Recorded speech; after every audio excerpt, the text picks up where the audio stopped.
Welcome. Today, we're going to tackle a math problem that, let's be honest, looks like it was designed to be confusing. But what if I told you that with just a couple of simple rules, we could knock this thing out in under a minute? Let's dive in and break it down.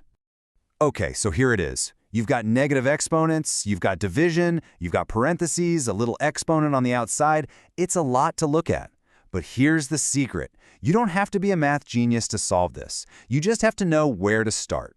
And that's exactly what we're going to do. Dismantle this thing piece by piece. You know, the best way to approach a problem like this is to stop thinking of it as some scary test. Instead, I want you to see it as a puzzle. It's just a few different pieces, and our only job is to figure out how they all fit together.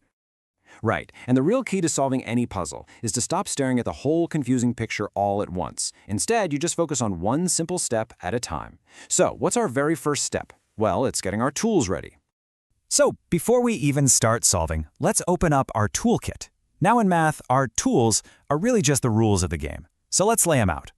For this particular puzzle, you'll be happy to know we only need 4 tools. First up, the order of operations. You might know it as BODMAS. That's going to tell us where to start. Second, we need a rule for handling those tricky negative exponents. Third, a really quick trick for dividing fractions. And finally, a rule for dealing with that little exponent hanging out outside the bracket. That's it, just 4 simple rules. Let's take a closer look at our first tool, the negative exponent rule. Now, this might look a little abstract, but it's actually incredibly simple. A negative exponent just means flip it. Or, find its reciprocal. It's just the math way of saying, hey, move this to the other side of the fraction line. So 3 to the power of -1, that just becomes 1/3. See? That's the whole secret. And our next big tool is the power of a fraction rule. This one's also super straightforward. It just says that when you have a fraction inside parentheses raised to a power, that power gets applied to both the number on top and the number on the bottom. It's kind of like it's sharing the work. Okay, our toolkit is officially ready. It is time to solve this thing. Let's just take it one step at a time. So, the first question is always, where do we even begin? And our order of operations, BODMAS, gives us the answer loud and clear. Always start with the brackets. So let's just completely ignore that little squared on the outside for now and focus only on what's happening on the inside. And here's our very first move. We're going to grab that negative exponent rule from our toolkit and put it to work. 3 to the power of -1 becomes 1/3, and 4 to the power of -1 becomes 1/4. And just like that, the negative exponents are gone. This is already looking a whole lot friendlier, right? All right, so what's next inside our brackets? Well, we have a division problem, and our dividing fractions tool tells us exactly what to do.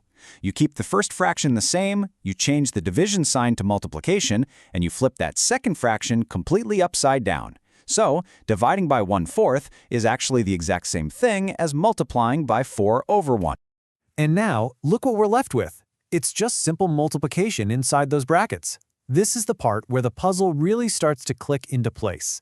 So, to multiply these fractions, we just multiply straight across. The top numbers go together, 1 times 4 is 4.